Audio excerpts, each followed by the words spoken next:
¿Qué tal, amigos? Bienvenidos a otro episodio más de Sin Censura TV. Hoy tenemos un gran invitado que nos costó bastante traerlo a estas cámaras, pero muy importante la charla que vamos a tener el día de hoy. Él es el senador Waldo Fernández González, senador del estado de Nuevo León por el Movimiento de Regeneración Nacional. Bienvenido, licenciado. Gracias, muy buenos días. Gracias por la invitación. Un honor estar con ustedes. Y no soy tan complicado para las citas. Lo único que estamos con periodo extraordinario, ¿no? Sí. Pero sabes que quiero que sepas que yo tuve una estación de radio por internet y de ahí salió Luis Garnica con su portal, se me fue el nombre, de Altavoz. Ahí salió esta chica de Maquiavelando. O sea, yo creo mucho en la libertad de expresión. Y pues un honor estar aquí con ustedes. No, muchísimas gracias. También le damos la bienvenida a la licenciada Olga Aguilera, quien también va a ser ponente de esta entrevista el día de hoy. Que su novio está muy enamorado de ella. Contaré esa anécdota, ¿para qué me invitan? Si ya me conocen, ¿para qué me invitan, no? No, de eso se trata. Bienvenida, Olga. Muchas gracias. Gracias, senador, por la oportunidad de platicar contigo. Quienes te seguimos en tus redes sociales, vemos el trabajo que haces en Nuevo León, que eres muy cercano a la gente, has estado recorriendo los municipios del estado con tu función como senador, pero en esta ocasión queremos también conocer más allá del senador. Gracias. ¿Quién es Waldo Fernández? Es lo que te iba a decir. ¿Qué te parece si nos decimos nomás por nuestro nombre? El cargo Okay. No importa, soy Waldo nada más. Muy bien. Perfecto, claro que sí. Y para iniciar esta entrevista, para entender dónde está Waldo Fernández el día de hoy, tenemos que entender cómo empezó. Hablemos de la infancia de Waldo Fernández. ¿Cómo fue su infancia? Pues fue una infancia normal, espectacular. Soy del fraccionamiento Bernardo Reyes, Río Pánuco 2124. Llegué ahí, yo creo que cuando tenía 5 años, 6 años a esa colonia. Éramos una familia de clase media, apretados económicamente, pero la verdad, yo nunca viví una carencia. Me di cuenta que estábamos apretados al llegar ya a la etapa adulta, donde pues veía cómo batallábamos para ciertas cosas, pero mi infancia fue perfecta. Unos papás, no me sacaban de vacaciones cada año, ¿no? Pero unos papás que hacían un gran esfuerzo para darnos todo a mí y a mis 2 hermanos. Nunca tuve problemas para comer, para vestir. O sea, fue una infancia maravillosa, con buenos amigos que todavía los traigo por ahí. Convivo con ellos. Estudié en la escuela Club de Leones número 17, que estaba en la esquina de mi casa. Entonces era de esos niños que tenía la bendición de que me iba caminando a la escuela y aún así me perdía, güey. No es cierto, no. Iba llegando a la escuela en mi casa y la secundaria estaba atrás. Entonces me quedaba a otra cuadra allá en la Francisco y Madero, la número 23. Ahí también estudié, que por cierto fui de la mesa directiva y nosotros hicimos un busto de Francisco y Madero, que ahí está en la entrada. Hace poquito pasé por ahí, entré a verlo y pues bueno, ya las dimensiones cambian. Yo veía el busto altísimo, no me queda aquí abajo del hombro, ¿no? Después de tu infancia con tus padres, tus hermanos, decides incursionar en la licenciatura en Derecho en la Universidad Autónoma de Nuevo León, ¿es correcto? Sí, fíjate que desde niño mi mamá me decía, cállate, abogado. Y cállate, era muy repelón y era muy justiciero en buen plan. Sí. O sea, por ejemplo, mamá, es injusto que me regañes. Y cállese, cabrón, ¿no? Entonces, desde muy niño traía esa beta. En mi familia no hay abogados. Okay. De hecho, tampoco hay políticos. Soy primero en todo, prácticamente. Entonces, me planteé la carrera de leyes. Tenía un amigo que hasta la fecha nos seguimos viendo, al Palomino, que compartimos la secundaria, la prepa, etcétera, y pues ahí nos fuimos ligando juntos a la universidad. Su papá es un abogado muy reconocido, Rogelio Palomino, que le mando saludos, y ahí me ligué con la carrera de Derecho, una carrera que es maravillosa. Es increíble porque tú puedes ejercer como abogado en diferentes materias, no necesariamente estarte peleando, de recursos humanos, ventas, etcétera. Sí. El humanismo te lo permite, y bien chistoso, porque cuando sales de la facultad hacemos un ejercicio ahí de tus metas en la vida. Y yo me planteé 3 metas. Me planteé trabajar en la Procuraduría General de la República, que conseguí hacerlo. Me planteé trabajar en Cementos Mexicanos. Yo leía mucho y veía que en ese tiempo Cemex estaba creciendo. Trabajé en Cementos Mexicanos y no sé por qué, porque la verdad no sé por qué, dije que quería ser diputado federal y también fui diputado federal, fíjate. ¿Cómo no dije presidente? Qué güey estoy, ¿verdad? Claro. ¿O gobernador? O gobernador, ¿verdad? Bueno. Definitivamente es un buen currículum hasta ahí.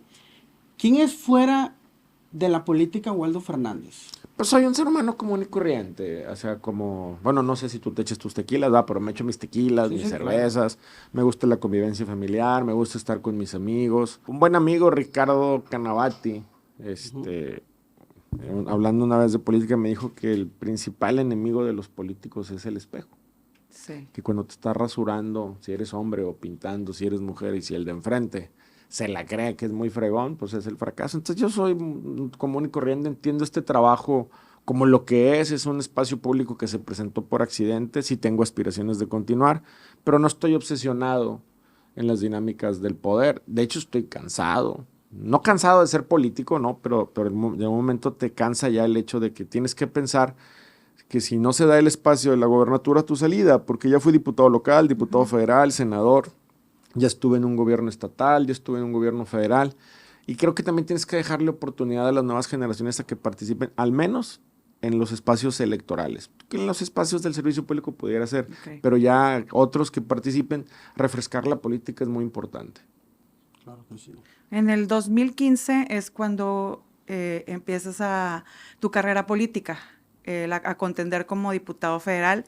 En ese entonces contendiste por el PRD. Sí, es correcto. Platícanos tu paso por ese partido. Déjame te cuento que mi primera incursión en un puesto público se da como diputado federal, pero acompañé el movimiento de López Obrador desde la primera campaña. Estuve trabajando en redes ciudadanas junto con Federico Arreola, el periodista.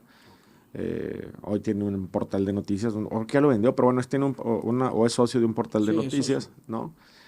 Luego incursioné en la segunda campaña del presidente, me invitaron a ser diputado federal ahí.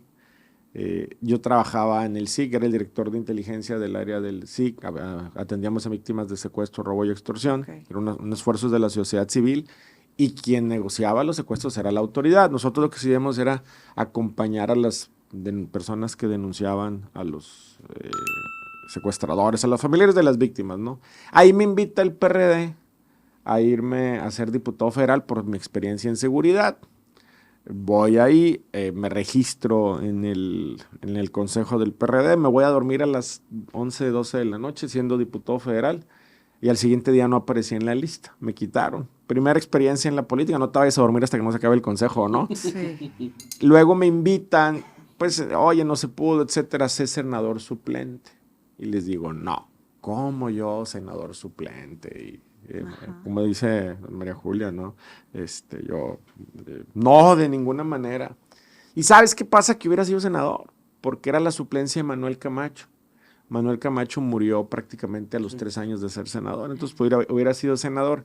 Y luego se da el inter de que me llama el que era presidente del partido, Carlos Navarrete, y le gano al PRD un juicio de Carlos Ahumada. Carlos Ahumada es el de los videoescándalos, ¿no? Sí. Entonces le gano ese juicio a Carlos Ahumada, no me pueden pagar y me invitan a ser diputado pluri. Finalmente iba a ser político sí o sí, porque si hubiera aceptado el Senado, hubiera sido senador prácticamente el mismo espacio del tiempo que fui diputado federal. Y entonces fui ya diputado, ahí empieza mi carrera, me encantó.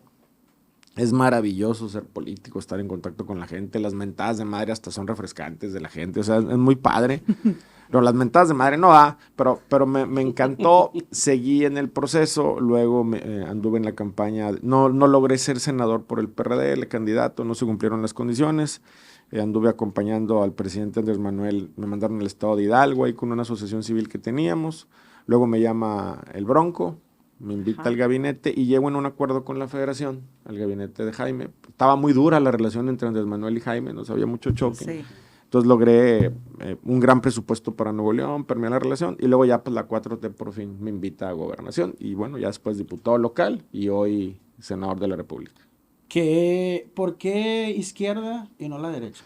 Pues porque yo sí sé el valor de una oportunidad. Insisto, que quede claro, yo no tuve ningún tipo de carencia. Ninguno es ninguno, ¿no? Pero mi mamá sí me platicaba. Ella venía de una pobreza extrema. Mi abuela pues trabajaba en una casa, era empleada doméstica, ¿no? Trabajaba ahí y estudió mi mamá gracias a un empresario que era el dueño de la casa, que tenía un colegio. Ahí estudió mi mamá, y mi mamá era una mujer excepcional, con una fuerza de voluntad increíble, muy inteligente, y logró sacar a su mamá un círculo de pobreza y llevarnos a una clase media más que digna, ¿no? Y en ese proceso entonces yo aprendí el valor de estas oportunidades, de la movilidad social, de que alguien te dé la oportunidad y que en ti está el libre albedrío. Fíjate que es bien interesante porque todas las religiones del mundo, sin excepción, tienen un punto en común, que es el libre albedrío. Te dan las reglas, tú sabes si las sigues o no, ¿no? Entonces, al final de cuentas, por eso sí creo en la importancia del acompañamiento de un partido de izquierda con visión humanista.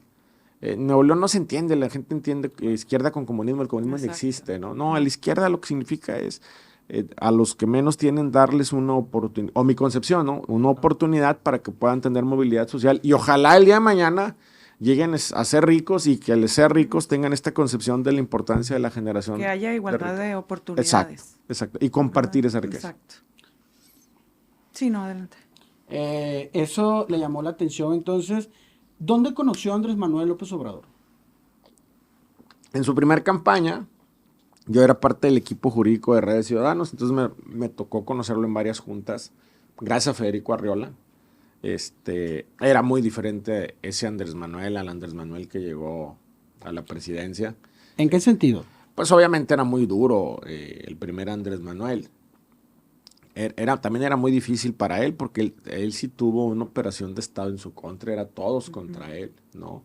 Él logró mantenerse, tiene una fuerza de voluntad increíble y bueno, pues llegó a ser presidente. Y creo que cuando él llega a ser presidente, pues finalmente los años te dan más templanza, ¿no? Era más sereno, más tranquilo, mucho más empático. Siempre fue un líder impresionante, muy carismático. Pero yo creo que cuando él ya llega en la última presidencia, llega mucho más sereno que en la primera, donde pues sufrió una persecución atroz, ¿no? Ok, y hablando de la presidenta Claudia Sheinbaum, ¿qué representa ella para ti? Digo, estuviste en una elección en la que ella fue elegida como presidenta y cabe mencionar que arrasó con los votos. ¿Crees que, quiero saber tu relación con ella y quiero saber si consideras que la elección con la presidenta te favoreció a todos los candidatos que contendieron con ella en ese... Nadie en este país, sí, nadie le dio votos a la presidenta. La presidenta nos dio votos a los demás candidatos. O sea, quien diga, no, yo le di 850,000, no. Pero obviamente sí tenemos algunos atributos los que participamos. Primero, ganamos gracias a Andrés Manuel, porque en ese sexto año llegó con una alta aprobación. Mira, aquí muchas casas en Nuevo León llegabas y tenían a la imagen del presidente como una veladora. Sí. Muchas personas por fin sintieron un líder que se las partió por ellos. Luego ganamos gracias a la presidenta que se convirtió en una rockstar. O sea, las clases medias, las medias altas, las populares, todo el mundo la veía como... Pues es que, ¿qué pero le pones a la presidenta? Doctora, ¿no? Científica. Ganó un premio Nobel colectivo, pero pues, es un premio Nobel. No, sí, o sea, gana, ¿no? Nosotros no tenemos ni el premio aquí. Sí, claro. Entonces, se convirtió en una rockstar. Pero Judith y yo, que era mi compañera de fórmula, que le mando un saludo, Judith, págame lo que me debes, por cierto. No es cierto. Judith y yo tuvimos la virtud de saber abrazar al movimiento, de hacer una campaña estratégica en algunos lugares como en Morena, en algunos lugares con el Verde, en algunos lugares con el PT. Fíjate un dato, ganamos con 850,000 votos redondeando, 550 de Morena, 150,000 del Verde y 150,000 del PT. Aquí la alianza vale. Sí. Entonces, eso nos sirvió mucho y ganamos gracias a la presidenta, pero también había un compromisote, porque cuando llegas al Senado, en Morena, Verde, PT, pero particularmente en Morena, este asunto de los compromisos de campaña es una agenda que se maneja. O sea, cuando tú estás en el Senado, tienes que decir que estás por Morena, el Verde y el PT. Pues yo estoy en la bancada del Verde por un acuerdo interno de mi partido. Sí. Siendo yo militante de Morena, me siglaron Verde. Y entonces hice un acuerdo que me iba a quedar en la bancada. Sigo siendo militante de Morena. De hecho, mañana, no sé cuándo salga este programa, pero el sábado viene Ariadna Montiel. Y voy a estar con ella como militante de Morena. Acabo de estar en Coahuila apoyando a Morena en esa elección, que no quiero hablar de eso. No es cierto, ¿no? O sea, no más de lo que quieras. Entonces yo siempre he estado ahí. Pero a mí lo que me genera mucho el movimiento es que en este partido los compromisos que haces en campaña los tienes que cumplir, es Así parte de es. una agenda que la cumplimos, y eso no pasaba en otros institutos como el Sí. PRI o el PAN, donde decían, ya ganamos, ya no importa, ¿no? Exacto. Entonces eso es muy valioso para el movimiento, y a veces la gente no lo entiende. Cuando votamos la reforma judicial, me escribían muchas personas pidiéndome que la votara en contra, y decía, oye, es que pues fue parte de nuestros compromisos de Ajá. campaña, ¿cómo me pides ahora que le dé la espalda a las personas que nos pusieron aquí? Ok. Muy importante ese comentario. ¿Qué es más difícil o qué es más laborioso? ¿Diputado local, diputado federal o senador del estado? Es que es muy diferente, muy ¿Me puede diferente. explicar las tres? Sí, mira, primero depende cómo llegas. Como diputado federal era de oposición, pero era mi primera experiencia política. Era muy contenido, muy institucional. Por ejemplo, el PRD tomaba la tribuna. Yo nunca tomé la tribuna, no me gustaba tomar la tribuna. Yo sentía que mandabas un mal mensaje a la ciudadanía tomando la tribuna. Trataba de, bajo todas las circunstancias, construir puentes con todo el mundo. Lo sigo haciendo como senador, pero al principio era ese mi motivación. Luego llego de diputado local y me tuve que reinventar. Yo paso por un proceso muy complejo en mi casa. Mi hijo más grande, que le mando un abrazo, un beso a Waldo, tuvo cáncer. Venció al cáncer, es resiliente, me dio una lección de vida impresionante que tú tienes que vivir la vida intensamente a cada momento como si fuera el último momento que vas a tener. Entonces, él de alguna manera me dio valor. Siempre he sido un tipo valiente, pero me dio ese valor contenido que tenía como político. Entonces llego al Congreso local y ahí pues era yo solo contra 41, pues éramos 7 del movimiento. El primer día se fueron 2, luego se fue otro, se fueron a MC y al PRI. Entonces hubo un momento en que me quedé yo solito como opositor.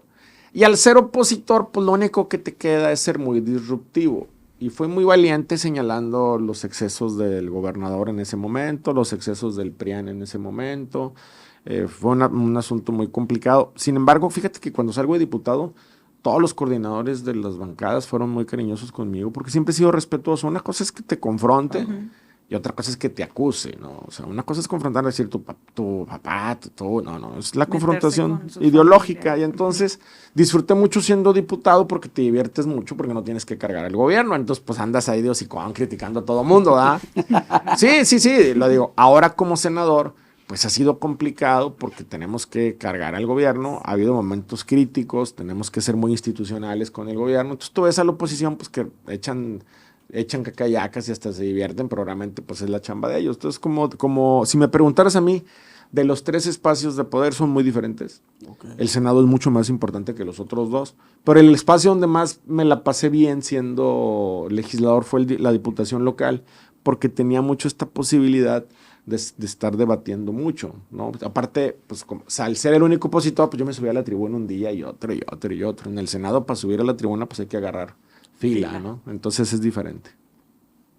Waldo, ¿qué piensas de la oposición en México y en Nuevo León? Pues mira, la oposición está en su papel. A mí no me parece mucho que pidan el intervencionismo. Creo que es un juego peligroso entrar ahí, ¿no?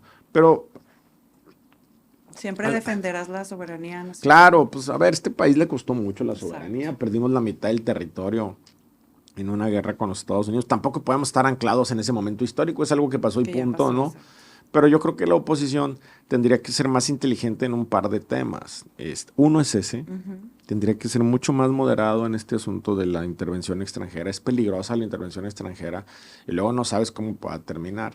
Y creo también que por el beneficio del país requeriríamos sentarnos todos a buscar un diálogo. Que sigan siendo críticos, que sigan siendo oposición, que sigan golpeteando políticamente, es válido.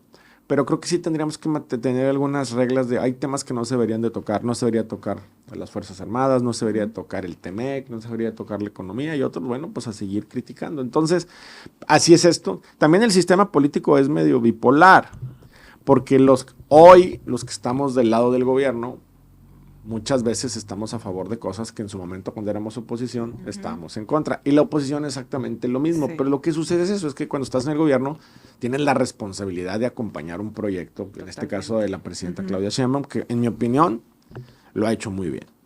¿Por qué? Porque ha logrado desapegar sus emociones personales de una relación complicada con los Estados Unidos. Justo yo lo comentaba en este podcast, que admiro mucho a la presidenta, aparte de ser una mujer muy preparada, la templanza que ella tiene, la serenidad para recibir a reporteros todos los días, para tratar los temas nacionales, para negociar con el extranjero, todo eso, ¿crees que son cualidades que sí o sí debe tener un servidor público, un político?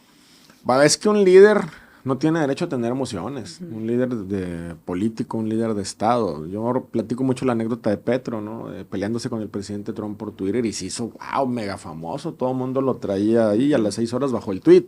¿Por qué? Porque negocias con la realidad. El mundo ya se repartió. Claro. Y eso es algo que a veces no entendemos. Las economías del mundo, por más que México trabaje muy duro, lo haga perfectamente bien, lo impulse perfectamente bien, para que llegue México a ser la potencia económica más importante del mundo, van a pasar probablemente decenas de años. Sí. Y para eso tienes que concatenar 5, 6, 7 gobiernos muy buenos con la misma dirección. Exacto. Entonces, a veces eso no lo entendemos cuando los compañeros, algunos dicen, no, pues vámonos a hacer negocios con China. Oye, te vas a ir al otro lugar del mundo. Para empezar, China es un país que no consume, vende.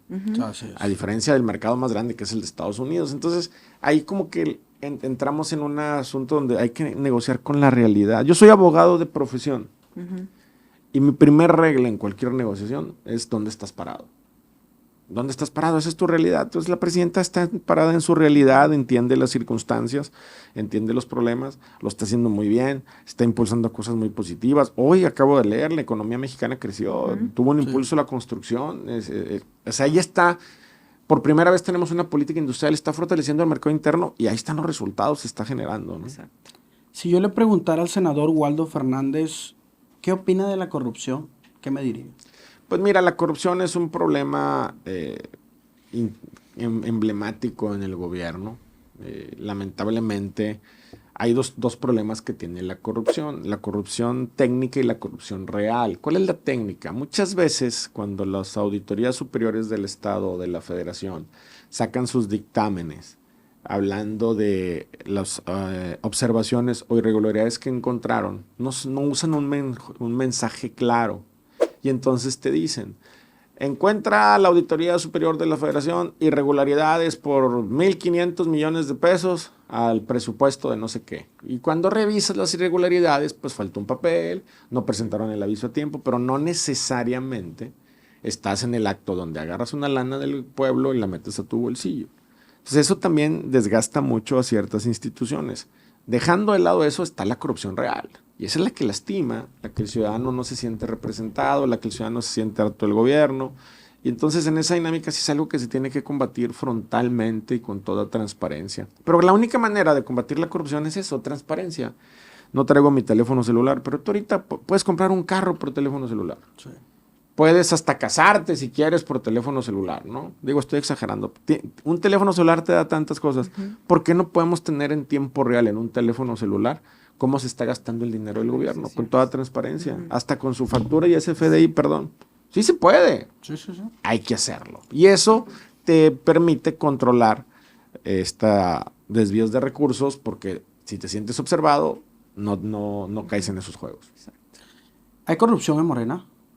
Mira, no es un tema de Morena, es un tema de las personas. Claro. Me explico, o sea, ningún instituto político es corrupto per se, son las personas que están en el movimiento. Es muy difícil hablar o calificar a un partido por eso. Es cada quien en su circunstancia particular, en su circunstancia real, y eso es lo que te lleva a poder ver los mecanismos de corrupción. Lo que sí yo creo que todos en el gobierno, más allá de los partidos, necesitamos, insisto, mecanismos de transparencia. Waldo, en varias entrevistas yo te he escuchado decir que antes de ser político, servidor público, eres padre. Sí. Tienes 3 hijos y tuviste un episodio muy lamentable cuando estabas de candidato a senador. Hubo una acusación en tu contra muy fuerte, en la que fue justo antes, una semana antes de las elecciones. 10 días antes, más o menos, sí. 10 días antes. Pasan las elecciones, te aconsejan a ti dejar el tema por la paz, pero tú en este sentir de, oye, yo quiero limpiar mi nombre, quiero que mis hijos se sientan orgullosos de mí, mi esposa, mi familia, la gente que votó por mí, que esté tranquila de que sepan por quién votó, empiezas una lucha de 1 año, 8 meses creo que fue lo que duró el proceso, empieza una lucha por una investigación que implicó ahí irregularidades con la Fiscalía del Estado, una acusadora que no se identificó, muchas cosas que pasaron en ese inter. ¿Nos pudieras platicar a grandes rasgos? Sí, mira, algo así como 10 días antes del cierre de campaña, o de la votación, para ser exactos, me recibo la información de que me están denunciando por violación. Un periodista en la Ciudad de México sube la denuncia. Yo recibo una llamada de extorsión, más que de extorsión, era una extorsión, pero era una amenaza, que no sé para qué, pues que me bajara de la contienda, pues yo ya estaba en la boleta, ¿no? No sé para qué. Y yo presento una denuncia. ¿Por qué la presento en la Fiscalía General de la República? Porque el contexto se da como que me estaban extorsionando como candidato al Senado, que es un puesto federal. No me estaban extorsionando como padre de familia, como otras personas, de que, oye, que sus hijos, era por el tema del candidato. Presento la denuncia, se me viene la noche. Es muy difícil, muy difícil. Fíjate que yo hasta ese momento había disfrutado mucho ser político. Había tenido roces con el gobernador y roces con el PRIAN, o con los líderes del PRIAN. En general había tenido roces, pero nunca había personalizado un conflicto. No, yo hasta ese momento decía, la política es una ciencia maravillosa, es una profesión increíble, puedes estar en contacto con la gente. Yo recuerdo con cariño a mis 41 compañeras diputadas y diputados del Congreso local. Del Congreso Federal, pues te mentiría si te dije que conocía a los 499 que había, ¿no? Pero pues, probablemente a los 100 que estaba ahí. Por ejemplo, Carlos de la Fuente fue compañero diputado federal conmigo y siempre hemos tenido una relación de pique, pero pique profesional. Claro. Siempre nos estamos echando ahí carrilla y etcétera. Pero yo lo considero y lo sigo considerando mi amigo. Incluso Karina de Barrón también fue compañera. Karina era mi amiga, yo la apreciaba mucho, le tenía mucho aprecio, tomó malas decisiones. Pero digo, cuando se viene este asunto, se me vienen 10 días muy difíciles, porque lo primero es, te presentan una denuncia, estás a mitad. Lo primero que sentí, yo me acuerdo mucho que le escribí al particular de la presidenta y le dije, me está pasando esto, en ese tiempo era candidata. Viene la candidata viene a Nuevo León, y venía al cierre de campaña a Nuevo León, yo ya estaba inmerso en eso, y le dije, oye, viene la candidata, pues yo soy inocente, no conozco a la persona, no tuve nada que ver. Ese día yo estaba cenando en el club, el día de los hechos que me imputan, estaba cenando en el club industrial con uno de los hombres más ricos del estado. Hay cámaras, hay videos, hay todo, pero qué vergüenza hablarle a esta persona para decirle, oye, vas a tener que ir a declarar por este asunto, etcétera. Sí. Me acuerdo que le escribía al partido y dije, oye, dile a la presidenta, bueno, a la candidata que pues va a venir, estoy por esto, soy inocente, pero yo entiendo, porque aparte era una elección de mujeres. Era tiempo de mujeres, sí, la elección, era el lema prácticamente de campaña. Entonces yo entiendo esto, pues a lo mejor no quieren que esté en el templete. Recuerdo que ella me mandó un mensaje muy fraterno, muy cariñoso, me decía, te conozco, no te preocupes. Lamentablemente pasa lo de que se le cae el templete a Movimiento Ciudadano, creo que en Santa Catarina, en San Pedro. Y entonces todos los partidos políticos deciden no hacer cierre de campaña, ¿no? Pero fue un momento muy complicado ese. Lo que más me dolió fue mi hija chiquita. Mariana, yo la adoro, la quiero mucho. Mariana es cajeta, me hace repelar mucho, pero yo la adoro mucho.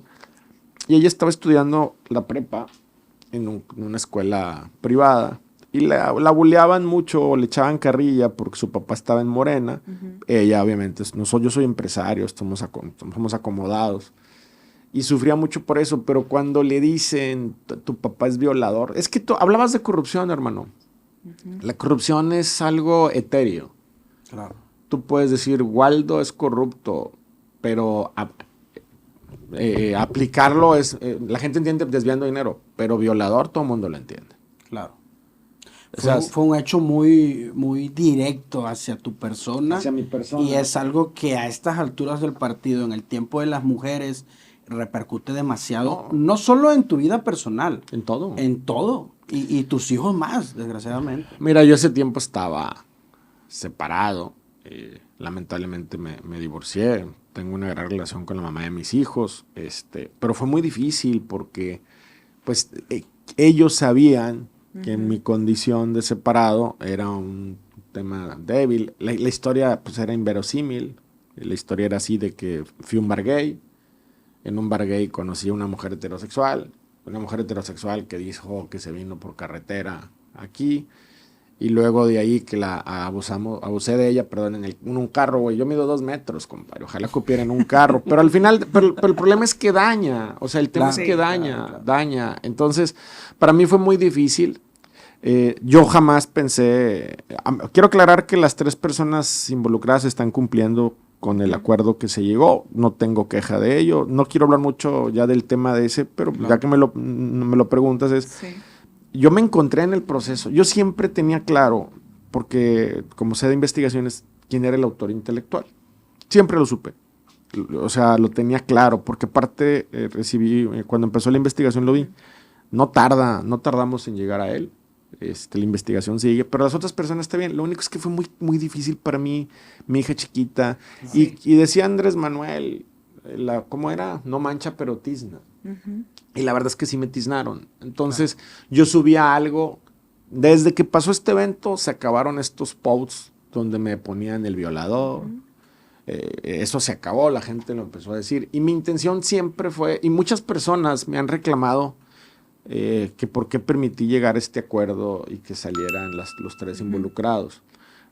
Y quiero dejarlo muy en claro. Lo permití porque es un asunto que solamente me compete a mí y a mi familia. Claro. Yo no acusé a estas personas de corrupción de dinero público. Eso sí le compete al interés ciudadano. Sí, claro. Yo lo hice bajo la lógica de padre de familia. Y como padre de familia, yo tampoco quería que mis hijas estuvieran teniendo una carga negativa con alguien detenida o 3 personas detenidas, 8, 5, 6, los años que fueran. No creo que hubiera... No está en mis emociones o en mi manera de hacer eso. Es diferente cuando es dinero del gobierno. Ahí sí la corrupción y las instituciones. Entonces es un asunto que me competía a mí como padre de familia. Creo que fue un cierre correcto. Se acabó. Las investigaciones siguen. Te lo tengo que aclarar. No voy a cesarlas. Voy a llegar hasta las últimas consecuencias. Porque las 3 personas que estuvieron ahí fueron utilizadas por otro personaje o otros personajes, ¿no? Y eso ya no tarda en surgir esta información. Entonces, o sea, todavía va a haber más. Claro, sigue, la investigación sigue. Okay. Pero más allá de eso, lo más, perdónenme la expresión, pero no hay otra palabra, lo más pinche de un proceso de estos es que los consultores de comunicación te dicen no hagas nada. Sí. Así es. No hagas nada porque vas a perder. Incluso yo jamás en mi cálculo pensé en una aspiración. Yo además tengo 2 amigos periodistas que les dije, pues mi carrera está terminada. Sí, ¿se veía terminada su carrera ahí? O sea, mi carrera está terminada porque voy a meter... Lo único es que, pues, como al hablar, hablé con la verdad y las pruebas eran tan contundentes, pues sí sigo en esta posibilidad de ser coordinador de defensa de la Cuarta Transformación. Pero mi cálculo es, pues aquí se va a acabar tal vez mi carrera, pero que se acabe así. No hay un caso en México que yo recuerde donde se acredita la guerra sucia como lo acredité yo. No, claro. Se sentó un precedente. No. Y lo preocupante es, tú tienes los medios, tú eres abogado, conoces de leyes y pudiste... Y de investigación. Y de investigación, pero ¿cuánta gente no hay, Waldo, que está a lo mejor acusada de delitos falsos por cualquier razón y van a una fiscalía en la que hay este tipo de corrupción? O sea, no podemos ya confiar en la fiscalía del Estado. ¿Sabes qué pasa ahí? Es un consejo que le daría a todas las personas. Es muy difícil mover las instancias legales. Porque las fiscalías en general en todo el país, la General de la República y las estatales tienen mucho trabajo. Pero hay que ser tenaz. Y la verdad, yo en la Fiscalía General de la República encontré una institución sólida, con periciales sólidas. Creyendo en las instituciones. Yo creo, incluso en la Fiscalía del Estado, me di un agarrón obviamente con ellos, pero no el 100% de las personas que trabajan ahí, el 99% son personas que tienen vocación, o un 95% si tú quieres. Lo único es que hay que hacerlo. Y alguien me decía, no, pues es como senador. Oye, me tardé 1 año, 8 meses. ¿No? Sí. Y nos encontramos en el proceso. Pero yo lo que para mí es un asunto, en la parte de estas 3 personas involucradas está cerrado, están cumpliendo el acuerdo. Vamos a seguir con el autor intelectual, pero yo decirle a la ciudadanía es, reputacionalmente, fue muy difícil este asunto porque parte en el proceso te enteras de muchas cosas. Sí. Entonces yo te diría, me regreso a ese punto, es, mira, yo hasta antes de este evento había disfrutado mucho ser político, estar en contacto con la gente, todo eso. Después de este evento, no es que esté amargado, Pero desconfías más. pero exacto, o sea, a partir de ese evento, sí sientes que dices, híjole, habrá valido la pena tantas cosas que he vivido, incluso pues hasta la separación la mamá de mis hijos. O sea, hay muchas cosas que están ahí. No me arrepiento de nada. Sigo pensando que he tomado las decisiones correctas en mi vida, pero ese asunto sí me marcó porque yo tenía aprecio por las, al menos por una de las personas involucradas. Y bueno, habrá que esperar ahora que salga el tema del autor o autores intelectuales. Por ese acto que pasó, ¿usted cree que era el rival a vencer? Pues mira, es evidente que no me encontraron nada. Es correcto. No, si me hubieran encontrado un acto de corrupción. Pregunto esto porque acuérdese que la campaña de Clara Luz, después de Nexium, ya no fue la misma. Sí, y más o menos por ahí va, más o menos el tema y el caso. Si tú ves la entrevista de Clara, o ese video que subieron de Clara con él, es una entrevista como un podcast. Claro. Sí, así es. O sea, no hay nada ahí. Y yo estuve en esa campaña y pues sí le metieron en contra de Clara, en pauta, en redes sociales, una bestialidad de lana. La diferencia fundamental entre el evento que le pasa a ella y mi evento es que el evento de ella pasa un poquito por allá antes de la mitad de la campaña. Mi evento es 10 días antes. Y los medios de comunicación locales, cosa que les agradezco a todos los medios de comunicación. Hubo un solo medio que se trepó, los locales no le tomaron la historia tan inverosímil que no le dieron importancia. Mi problema es que me pautan en redes sociales, unos cuates que los tengo perfectamente identificados, pautan esta nota, pero curiosamente, dado el momento que lo hicieron, fue tan cercano a la elección, me victimizaron. Y muchas personas decían, no es cierto. Y aparte la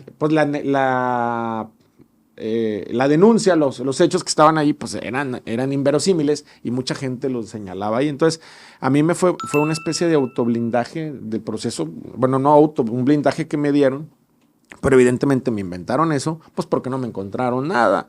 A mí nunca me vas a encontrar en mi contabilidad una factura al gobierno. Nunca le he facturado algo al gobierno como empresario. Nada es nada.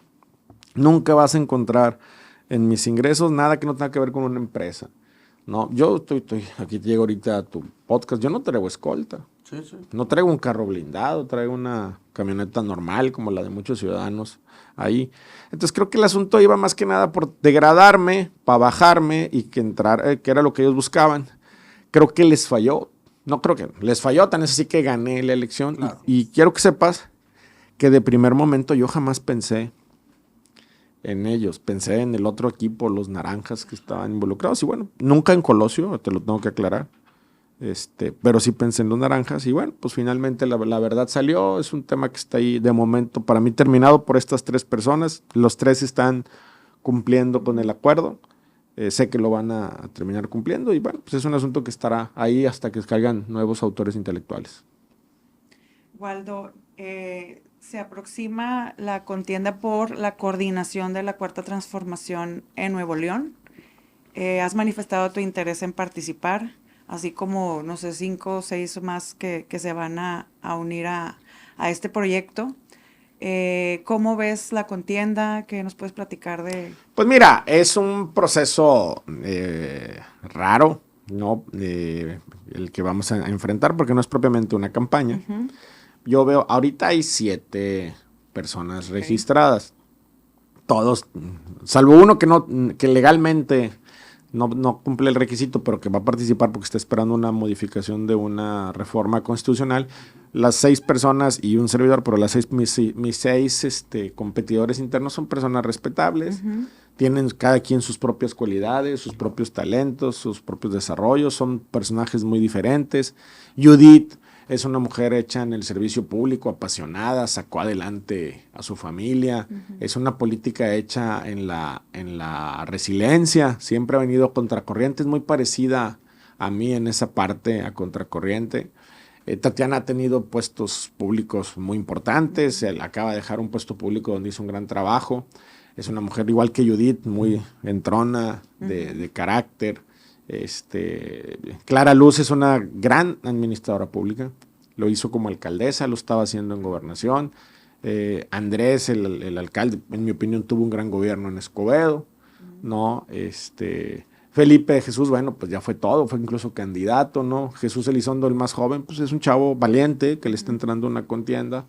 No creo que ya no me faltó nadie, entonces yo veo que son cualidades diferentes. Creo que mi cualidad diferente de ellos, pues todos hemos sido administradores públicos, pues ahí es que yo entiendo el ADN de Nuevo León. Yo vengo de un sector empresarial, empresario, y esa dualidad de entender que el servicio público y la parte privada es un diferenciador para mí. Eso no significa que sea mejor que ellos. Eso lo va a definir la alianza en el proceso interno. Pero yo veo que, a diferencia de otros estados, en Nuevo León somos muy civilizados todos. Pues sí, la política es pasión. Ayer en una página una de las aspirantes me estaban madreando ahí, ¿no? Subiendo cosas en contra mí, etcétera. Y yo estoy cierto que el aspirante no está detrás de eso. Que esa gente, pues que la política es pasión y piensan que le ayudan o que le abonan un proceso y es parte del juego. No debería ser, pero es parte del juego. Pero al final de cuentas yo tengo muy buena opinión de los 6. ¿Tiene buena relación usted? Sí, con todos. Nomás Jesús Elizondo, cada vez que lo veo me agarra patadas. No, no es cierto, no. Tengo muy buena relación con ellos. No, tampoco es que estemos viéndonos todos los días, ¿no? Pero tengo muy buena relación con ellos y van a registrarse más. O sea, no van a ser 7, van a ser 50 probablemente. Sí. Entonces yo voy a participar en el proceso. Creo que lo más importante es la unidad Morena Verde PT, antes que la unidad de los aspirantes, es Morena Verde PT. ¿Van en coalición igual? Es importante que vayamos, si no, no ganamos. Y luego, bueno, pues si yo me toca ser coordinador, pues hay espacio para todos, ¿no? Y yo estoy cierto que si los demás le tocan, pues también habrá espacio para todos. Ya será una reflexión personal si quieres participar. Sí, yo creo que todos han dicho de que si no les favorece la decisión, se van a unir a quien sí quede con el proyecto, ¿no? Es correcto, ¿no? Entonces es un gran proyecto. Vamos a ver, la semana que viene tiene que salir la convocatoria. Y a partir de ahí ya sabremos si hay que pedir licencia, no hay que pedir licencia, cuándo hay que pedir licencia, los requisitos de participación. Yo creo que todos cumplimos los requisitos de participación. Entonces, pues vamos a esperar. ¿Cuál es el candidato que usted cree que necesita Nuevo León en estos momentos? Pues evidentemente yo voy a decir que yo. Sí, claro. No, Tatiana va a decir que Tatiana, Judith que Judith, Clara que Clara, Mijes que Mijes. Pero para atacar todos los distintos ejes que está pasando. Mira, Nuevo León lleva 10 años de conflicto político. Ok. ¿No? 10 años en los cuales se ha enfrentado el gobernador en turno con el Congreso local. El problema de cuando inicias un pleito es que tienes claro cuándo lo inicias, pero no tienes claro cuándo lo vas a terminar. Entonces, ¿cuál es el diferenciador? Si yo pasé por un proceso donde tal vez tenía moralmente todo el derecho de hacer señalamientos a personajes políticos que no están en la carpeta de investigación, no están, y yo fui muy legal, fui muy prudente, esto es un asunto como padre de familia, no tiene nada que ver como político. Si en ese proceso tuve la madurez emocional, porque te vas a imaginar que se me acercó gente a decirme, fue fulano, fue sutano, fue perengano, fue mangano, para los dos lados, ¿no? Y entonces yo no caí en la trampa de politizar un asunto, porque aunque se politice, yo nunca lo politicé. Ustedes lo vieron. Si hubiera querido politizar, voy y me paro afuera y hago una huelga de hambre contra el fiscal o contra un personaje político. No, yo ahí. Entonces, porque entiendo la validez del Estado de Derecho. Bajo esa dinámica de la validez del Estado de Derecho, yo lo que veo es que yo le puedo dar a Nuevo León paz de sentarse con todas las fuerzas políticas conforme quede el Congreso y construir una agenda común por arriba de la mesa, no por debajo de la mesa. Creo que esa es una gran cualidad. La otra es que entiendo el ADN de Nuevo León. ¿Por qué? Porque sé lo que implica llegar al día 15, no tener para la nómina, pedir un crédito prestado, que el crédito es de 40-45% tasa de interés. Sé que lo que implica que el gobierno no te ayuda, te estorba, ¿no? Sí. Sé lo que implica las cargas sociales de los trabajadores. O sea, eso lo entiendo. Y en el ADN de un estado empresarial como Nuevo León eso es importante, porque imagínate como gobernante lo que yo no haría porque vamos a generar mucho empleo, vamos a generar mejores condiciones de vida, etcétera. Pero luego está la parte social, donde yo sí entiendo que el gobierno, tenemos un mal enfoque particularmente en Nuevo León, creemos que el gobierno tiene que ser un negocio. El gobierno no puede ser un negocio. Un policía no te puede generar utilidades. Un policía te tiene que generar condiciones de seguridad y de paz. Un maestro no te va a generar utilidades, tiene que generar condiciones de una educación de calidad. Un doctor no te va a generar utilidades, un doctor te tiene que generar bienestar en la salud de las personas de Nuevo León. Y así te va sector por sector. Entonces yo sí entiendo esa dualidad. Por ejemplo, hace unos días me reuní con unos empresarios y en broma y en serio les decía, ustedes se la pasan jorobando cuando un gobernante va a subsidiar el transporte. Claro. ¿Cómo? El gobierno nomás pierde dinero tirado a la basura. Le dije, lo que tú inviertes subsidiando el transporte es dinero invertido en la competitividad del Estado. Luego les hago una pregunta. ¿Quiénes son los principales transportistas de Nuevo León? Los empresarios tuvieron que comprar camiones para llevar a sus empleados a sus empresas porque no hay suficientes camiones. Entonces les salió el tiro por la culata, pero aparte, ese costo asociado al camión se lo trasladas al consumidor.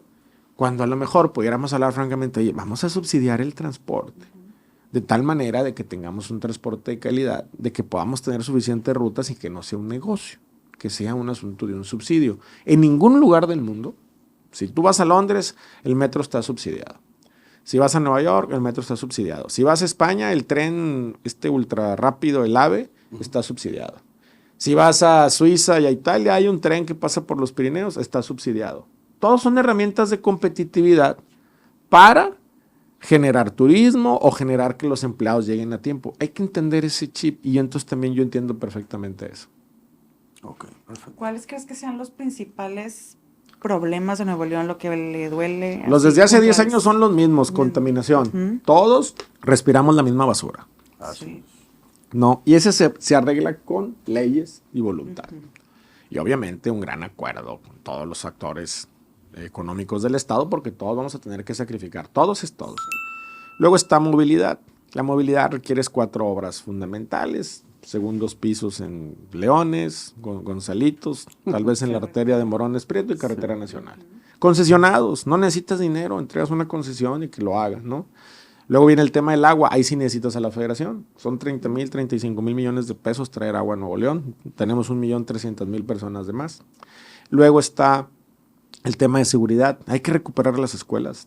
Los maestros son grandes conectores y reconstructores del tejido social. Hay que reconectar ahí para tener información crítica que nos permita batir delitos como la violencia familiar. Que esa violencia familiar genera ciclos de violencia. Cuando atendía víctimas de secuestro, conocí el caso de un secuestrador que fue abusado sexualmente cuando era niño, luego vio cómo el papá abusaba de la mamá, luego vio, de la hermana, luego vio golpeando a la mamá, le tierra una botella al papá y se va de la casa siendo menor de edad. ¿Dónde estaba el maestro? ¿Dónde estaba el policía? ¿Dónde estaba el tío, la tía, la mamá del vecino? Tenemos que reconstruir eso y la seguridad. Creo que en la parte federal de los homicidios, el gobierno del Estado han jalado bien, pero en la parte local, el robo simple, eso sigue molestando. Eso se trabaja con inteligencia y con educación y hay que hacerlo. Y obviamente pues las finanzas públicas van a ser un problema. En mi opinión, Samuel va a dejar muy endeudado al Estado. Y la clave, gobernabilidad. Hay que darle paz al Estado para arreglar esos 5 problemas. Hablando de Samuel García, ¿te unes a tu partido en la promoción de este juicio político? Sí, a ver, déjame aclararte algo. Yo estuve en México en la presentación de la denuncia contra Samuel. Estuve también en la de Adrián, acompañando la línea de mi partido. Yo no estuve en el juicio político, la presentación del juicio político del lunes, que era un acto político, más que otra cosa, porque yo estaba en Michoacán con el gobernador de Michoacán. Como que a lo mejor Waldo no está apoyando a Morena. Mandé un boletín respaldando la posición. No sé si lo sacaron los medios o no, pero yo respaldando la posición y subí la foto con el gobernador de Michoacán. Yo andaba viendo un tema del TEMEC. Entonces yo sí estoy ahí, respaldo la línea política del partido, pero sobre todo respaldo llegar hasta las últimas consecuencias, para bien o para mal. Si es inocente, que se diga, y si no es inocente, que se sancione, ¿no? Entonces yo lo respaldo. Creo que la gente ya está harta. Mira, volviendo al asunto mío, yo lo hice público hasta que estaban los elementos ante un juez. No lo hice público antes. Exacto. Si quería hacerlo público, me la paso lucrando 8 meses con el tema. No, lo hice hasta ese momento. Creo que lo importante es llegar hasta las últimas consecuencias y siempre voy a respaldar la línea política de mi partido. Muy bien.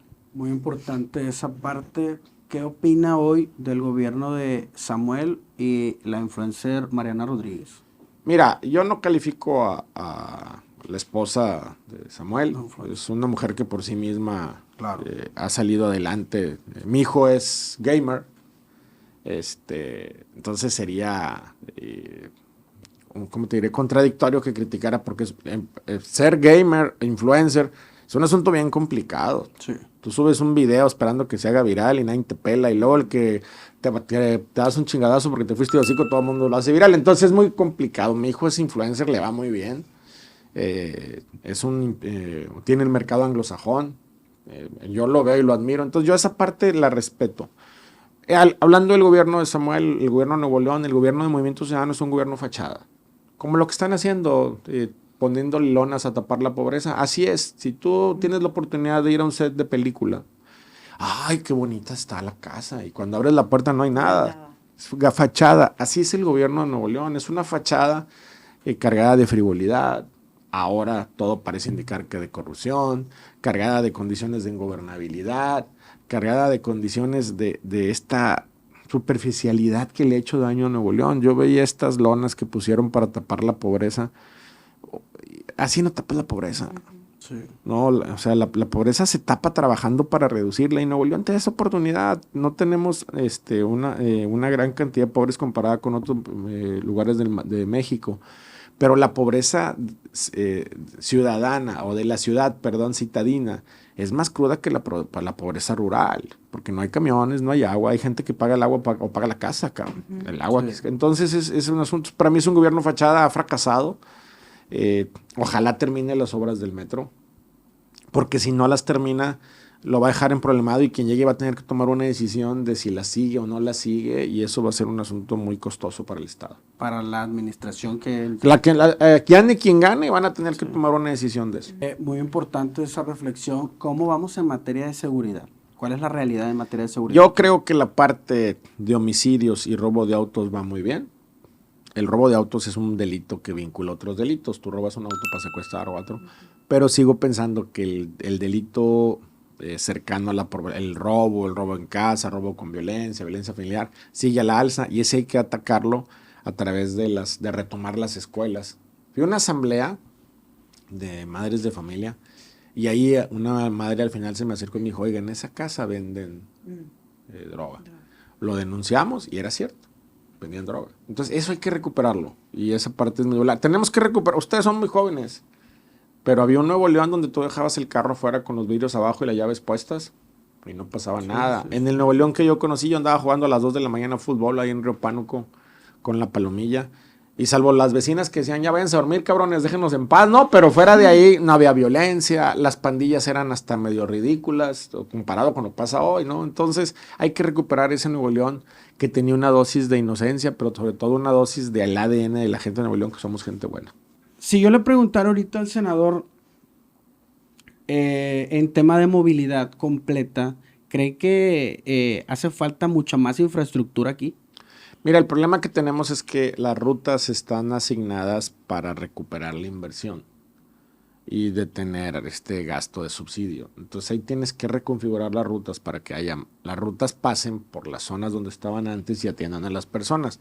¿Cómo es posible? Es que si hay más camiones, la gente en Juárez haga una fila de 200 personas para esperar el camión, porque no hay suficientes rutas. Entonces es un tema de infraestructura, sí, de planeación también, pero también tenemos demasiados carros. Entonces tenemos que tomar decisiones para que la gente le sea atractivo subirse al metro o al camión. Tienes que tener un servicio de calidad para bajarse el carro y que la ciudad sea mejor. Y si no, pues hacer segundos pisos, lo que yo te decía. Yo no hubiera hecho un metro. Yo creo que tal vez la solución era un trolebús elevado, como el de la Ciudad de México. Finalmente el gobernador y su equipo tomaron la determinación. Yo no soy experto en movilidad, pero ellos tomaron esa decisión. Pero creo que un trolebús elevado ya lo hubieran acabado, porque es un carril confinado para viajar arriba. Los metros y las estaciones son menos técnicas que la de un monorriel. Pero al final de cuentas lo que se requiere es más inversión ahí, pero un reacomodo y reconocer un subsidio, porque si no, no vamos a avanzar. Okay. Volviendo a un tema electoral, Waldo, acabas de mencionarnos que estuviste en Coahuila viviendo la elección. Pues muchas gracias, ya me tengo que ir, ¿no? Quisiera preguntarte si Ya. crees que ese efecto que sucedió en Coahuila pudiera repetirse en el 2027 aquí en Nuevo León. Es una elección atípica, para empezar. En Coahuila nada más se juegan diputados. Si bien es cierto, tuvo una participación del 51%, es una gran participación, es un escenario más de estructura. Te voy a dar un dato que nadie trae. El partido que más creció conforme a la elección anterior de diputados fue Morena. Ajá. Creció 4%. El PRI creció 2%. Entonces es una elección atípica, pero sí es una llamada de atención para el partido, para la coalición. Primero, no fueron juntos. Ajá. Morena y PT alcanzan, bueno, obviamente Morena es el segunda fuerza política, pero el PT alcanza el registro. El Verde no. Entonces las alianzas no son aritméticas, son geométricas. Cuando tú juntas a los tres partidos en una alianza, la gente vota, se transpone geométricamente. No es, el Verde vale 5,000, entonces le va a dar 5,000. No, te da más porque generas una percepción de triunfo, una percepción de unidad, etcétera. Entonces, esa es la primera lección. La segunda lección es, tenemos que tener nuestras estructuras electorales afinadas. Porque la elección de Nuevo León va a ser a calzón quitado, compadre. Sí. Diego, lo digo, todo esto es, estoy ejemplificando, no quiero violencia, pero va a ser una elección durísima. Sí. El PRIAN tiene un cuadro que está muy evidente quién va a ser, ¿no? Claro. Que es un tipo pues, que lleva muchos años en política, muy planeador cerebral, y el PRIAN se juega el todo por el todo. Por parte de MC, pues ahí se perfilan 3 personas, los 3 con sus propias cualidades, algunos con un tema donde la gente, nosotros creemos que la gente no va a votar por ellos por un tema de una relación familiar, pero pues eso dependerá de la gente y legalmente pueden participar, pero tienen el aparato del gobierno, la estructura del gobierno, el dinero del gobierno, entonces ahí va a ser y nosotros mismos nos jugamos la recomposición de la oposición en el país. Si el movimiento gana Nuevo León, la oposición queda prácticamente desfondada, ¿no? Claro. Pero si gana cualquiera de los dos, se puede reconfigurar un proyecto que en el 2030 se nos atraviesa. Entonces esta va a ser la elección de elecciones.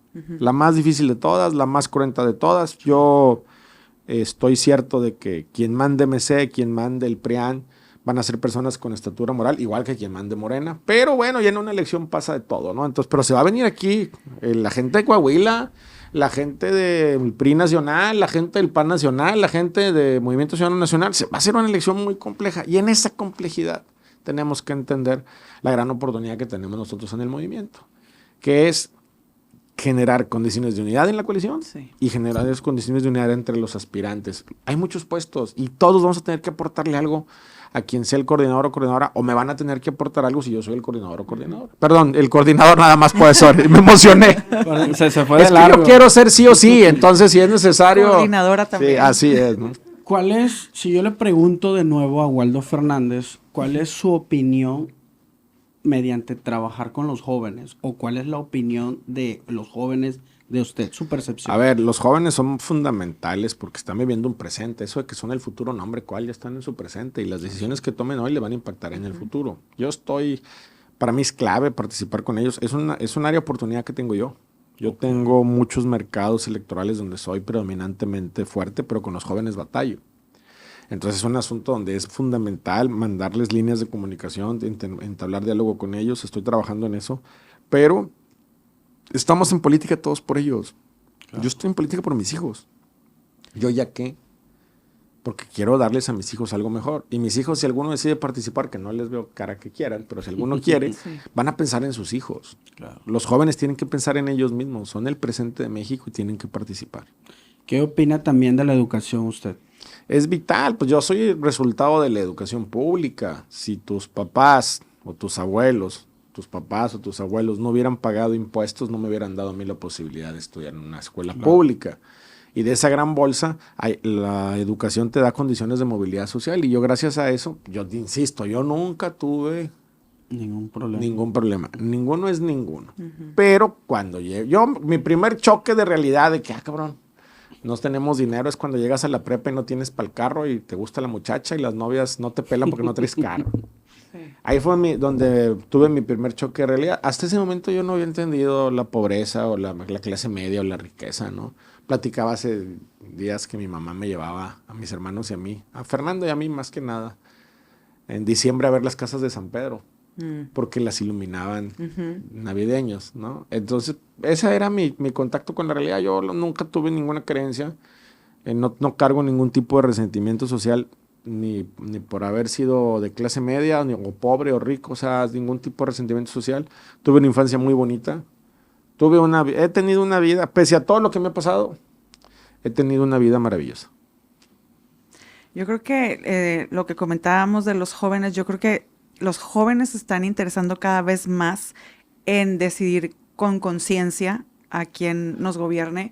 Le comentaba a José que la semana pasada estuve con un grupo de jóvenes trabajando y me comentaron que ellos creían que Morena pudiera tener una gran participación en las elecciones del año que entra aquí en Nuevo León, pero que sí era con Waldo Fernández. Que ellos percibían que era el candidato que más seguridad les daba, que el que más confianza les daba de todos los que se están postulando. Entonces dije, mira, es padre escuchar a los jóvenes cómo están pensando, porque uno cree que, son jóvenes, no les interesa, o no saben, no conocen. Tienen una apertura con las redes sociales increíble, entonces todos están informados, pero me gustó que tuvieran esta percepción y que me dieran sus motivos conscientes del por qué opinaban. Muchas gracias. Pues mis 30 cirugías plásticas para verme más joven están funcionando, cabrón, ¿no? Sí. Fíjate que qué bueno que los jóvenes decidan participar, que entiendan eso. Tenemos una oportunidad, hay que darle la oportunidad a los jóvenes, no de participación, que participe el que quiere en política, una oportunidad de tener condiciones de movilidad social. Buenas escuelas, buena educación, buenos hospitales. La ventaja de ser gobernador de Nuevo León, o gobernadora, pero en este caso gobernador de Nuevo León, es que es un estado que tiene mucho crecimiento, entonces tiene las condiciones económicas para poder ayudarle a las personas. El tema es, hay que empezar por darle paz, y los jóvenes requieren de eso, de paz, y pues muchas gracias a los jóvenes que se expresen, a esos jóvenes que se expresaron así de mí. Sí, como dices tú, necesitamos paz. Los neoleoneses o nuevoleoneses vivimos enojados, estresados, con prisa, acelerados. Es correcto. Te pone de mal humor tanto tráfico, cero movilidad, el tema del agua. Entonces, creo que es un buen punto empezar por eso, por las cosas que nos duelen más a todos los aquí en Nuevo León. Sí. Y mira, a mí me llama mucho la atención. Me escriben muchos jóvenes que ganaron un concurso de robótica o un deporte olímpico o un deporte paralímpico, etcétera, y que no tienen ni para el boleto de avión. Sí. O sea, ya ganaron lo más difícil, que es el espacio para ir, y no tienen para el boleto de avión. Hay que generarles una bolsa. Por ejemplo, me escribieron unos chicos que iban a ir a Israel con el tema de robótica. Pues hay que ayudarles, porque van y aprenden y regresan. Y yo me acuerdo que cuando yo me fui a vivir a Guadalajara, yo ya estaba grande, tenía 25 años. El choque de vivir solo, llegas bien maduro. Los viajes te ilustran, cabrón, ¿no? Claro. Sí, pues te tocó, ¿no? Definitivamente. A ver, yo mi primer noche en Guadalajara, de soltero, viviendo solo, me acuerdo que llegué después de la mudanza, abrí el refrigerador, dije, me voy a tomar una cerveza. Me senté, chíngale, no tengo abrazos. Sí. Sí, entonces, Sí. aunque parezca algo tan simple, a partir de ahí empiezas a construir madurez, Sí. ¿no? Porque das muchas cosas por sentadas, porque vives en casa de tus papás, Claro, porque tienes todo. porque lo tienes todo. Es correcto. Muy importante esa parte. Y bueno, ya para empezar a cerrar esta plática, porque tiene una agenda muy fuerte. Y no paro de hablar aparte.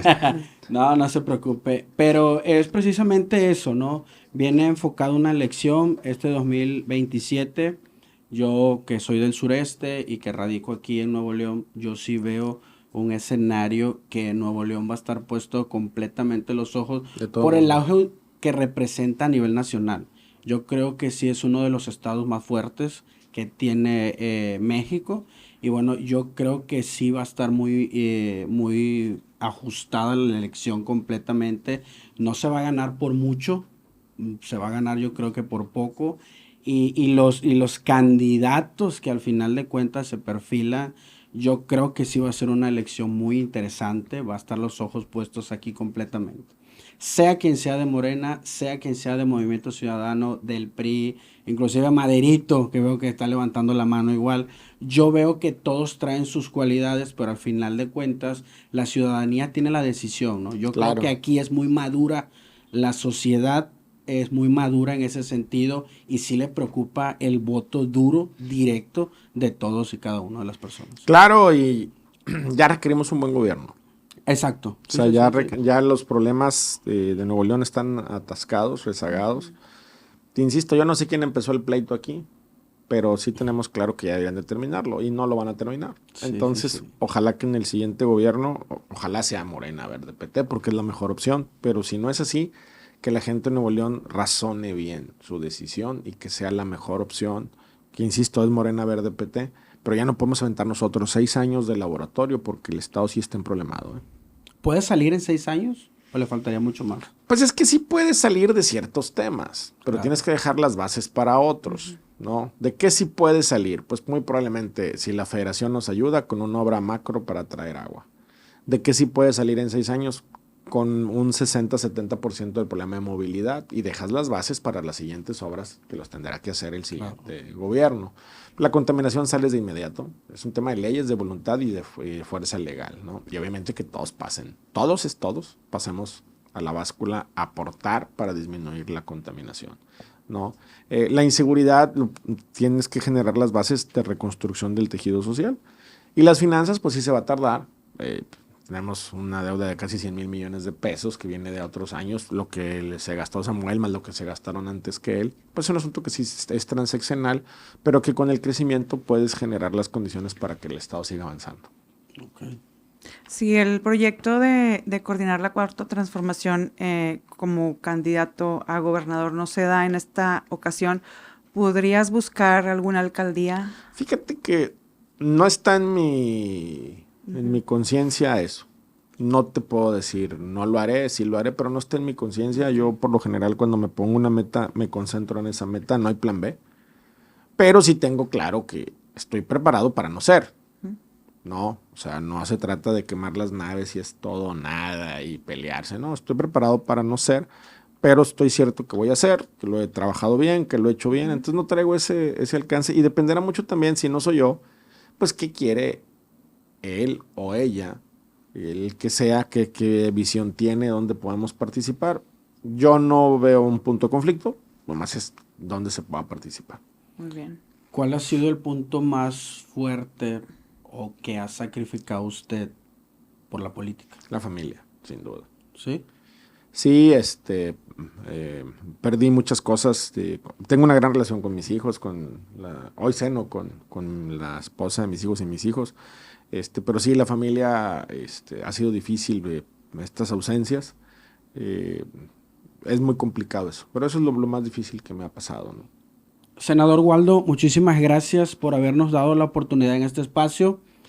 Muchas gracias, la verdad, licenciada Olga, también por acompañarnos el día de hoy. Muy agradecido, entiendo su agenda completamente, muy agradecido por darnos la oportunidad.